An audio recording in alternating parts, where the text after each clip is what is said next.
Hi, this is Brian David Marshall, bringing you a deck tech from Pro Tour Berlin. I'm here with renowned deck designer, author, Pro Tour veteran, Patrick Chapin. Patrick's playing a pretty unusual deck this weekend. I think almost singular in terms of its presence in this format at this tournament. Can you tell us what you're playing and what you built? All right, I guess I'd say it's like a next level Gifts deck because it's just, everything revolves around the Gifts Ungiven. It's the primary card draw engine in this control deck. As a result of Gifts Ungiven, it has a large number of one-ofs that allow you to go get a lot of really good answers to a problem, and your opponent's stuck giving you one of them because they all have different names. So, I mean, like for instance, for sweepers, instead of just using Firespout or Wrath of God or Engineer Explosives, I use all three so that I can make piles where no matter what they give me, I'm going to have something to sweep the board. Engineer Explosives was favored much more so than Wrath of God and Firespout because of the presence of Elves and Zoo in this format. Engineer Explosives is just the best one against those guys. Other singletons I have include Voidslime and Stifle, which are very important for the combo matchup. Being able to Gifts Ungiven for a Voidslime, a Stifle, an Eternal Witness to get back Stifle, and something like a Glittering Wish can be very powerful against combo if you can live long enough to do it.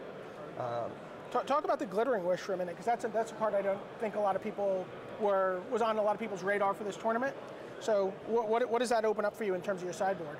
Well, Living Wish and Burning Wish both had a huge impact on the old extended format, and Glittering Wish is almost as powerful now that Shards of Valera and Shadowmoor and Eventide feature so many gold cards and hybrid cards.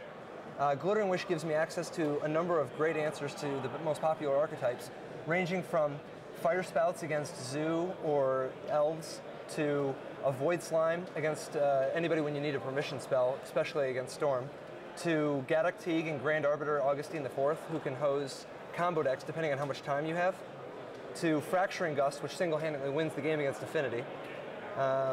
Kitchen Finks and Loxodon Hierarch, it's always good to be able to get more life gain creatures against this Zoo. Like, this format is defined by Zoo and Elves, so almost every decision you make is going to have to be, how do I survive the attack of Zoo, but at the same time not get comboed off on the second or third turn by an Elf deck. The other nice thing about these Wish targets is that a lot of them get sideboarded in for different reasons. I mean, Bant Charm is a useful card to get when you need to destroy a key artifact or just have another counterspell, but you can sideboard it in equally well, which is important because the Glittering Wishes get sideboarded out against decks with Tarmogoyf and Fairies. Right. So it's good to have other cards that you can bring in. So when you were preparing for this tournament, you were working with the super team, right? It was, I mean, I don't know what you guys want to call yourselves, but everyone else is just calling you the super team. It's Olivier Ruel, Antoine Ruel, Louis Scott Vargas, Paul Chion, yourself, Guillaume Mantignon, Guillaume Wafatapa. Am I missing anyone? Manuel Bucher as well. Manuel Bucher. Mastermind the whole thing. Yeah. Okay. So those guys all end up, for the most part, playing Elves.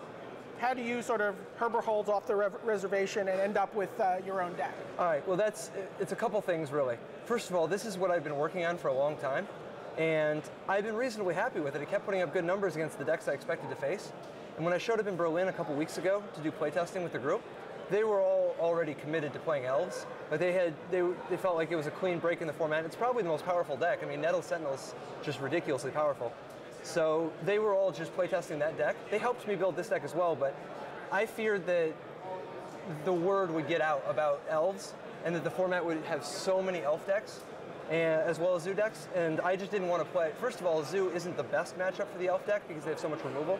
And second of all, the mirror is an utter nightmare. It's so hard to get ahead in the mirror. So I didn't want to be stuck at playing Elves in a field of Zoo and other Elves. So I was able to, I mean, the nice thing about this is it's like Manuel Bucher says, you can make a deck like this beat anything, but you can't beat everything. You just have to decide which ones you wanted to beat. And in this case, I wanted to beat Zoo, Elves, Storm, and Affinity. And how have you fared in those matchups so far this weekend? I have wins against all of them, and they've all been what I showed up against, except Affinity. I don't, like, almost nobody's playing Affinity. Right. But to be fair, I also have a loss against a couple of them as well, just because I've played all those decks so many times, like so many Zoo decks and so many Elf decks. And you said to me earlier, sometimes turn 2 comes very quickly. Yeah, I mean, like I'm 2-2 against the Elf deck, which is, like, I feel like I have a solid matchup, but it's really hard when they just kill you turn 2 sometimes, you know? Talk about the Worm Harvest a little bit. At first glance, that seems like a card that maybe you would want in your sideboard because you could get it with a Glittering Wish, but you pointed out that that's not actually how that card would work at all. Well, actually, you do Glittering Wish for the Worm Harvest, but that's only when they extirpate it. The primary purpose of the Worm Harvest is that sometimes we'd set up this situation where we Gifts Ungiven for Life from the Loam and a bunch of cycling lands. We'd be drawing cards rapidly through our deck, and we want to have a victory condition because sometimes you'll just dredge most of your creatures, or your opponent will have removal to deal with all your creatures, and you need to actually win the game. So I wanted to have one inevitable threat that when I loamed it up, would win the game for me. And Worm Harvest, I playtested and it was absolutely just unbelievable against creature-based decks because a lot of decks like Zoo, if you can stabilize at 11 life and you start Worm Harvesting, they can never ever break through ever again and they're stuck just trying to burn you out. So if you were going to do this deck all over again, or if you were going to play this deck in a PTQ season, what changes do you think you would make knowing what you know now about the format? Well, if the format is going to continue to revolve around Zoo and Elves, I guess I would move a little bit more of the hate main deck. I have a lot of hate in the sideboard for the Elf deck, particularly Chalice of the Void, which you set on 1, Ethersworn Canonist, which makes them not able to go off until they get rid of it, Slice and Dice, which can fizzle them in the middle of their combo, Grand Arbiter Augustin, which makes it very, very difficult for them to ever get ahead. They need 3 Nettle Sentinels, and just a lot of mass removal. I probably would have brought a little bit more of the hate into the main deck. Right.